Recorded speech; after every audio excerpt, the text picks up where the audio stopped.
You shoot that 65 today. You executed beautifully, but I want to talk strategy. What was the game plan you had in this opening round that helped produce that number? I think, it's my 20th Masters, kind of knowing this golf course pretty well.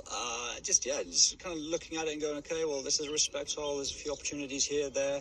And then trying to, just chunk it like that, and just kind of knowing where you can get a little bit out of the golf course, where you have to sort of give it a little bit of respect. And but I kind of got my momentum going just nicely in the right times in my round, you know what I mean? So obviously great birdie at 1, which is a little bit unexpected. First hole of the tournament, number 1 is a hole that you always respect, I think. So to knock in a beautiful putt there was, a nice settler into my round. And then 2 and 3, I felt where the pins were opportunities. But I hit 3 wood on number 2 because I felt like there was no eagle opportunity necessarily on number 2 with where the pin was. So it was all about creating the right angle for your third shot.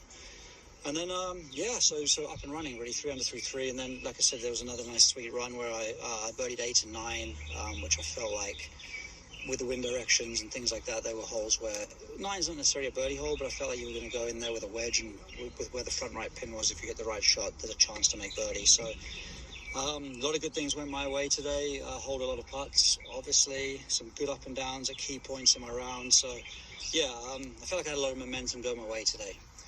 I promise there's a compliment coming here. You're not in your 20s. You're not in your 30s. You're 44. Yeah. You may not have the youth, but you do have the experience here. How much do you lean on that at the Masters? Yeah, listen, at the end of the day, experience is great.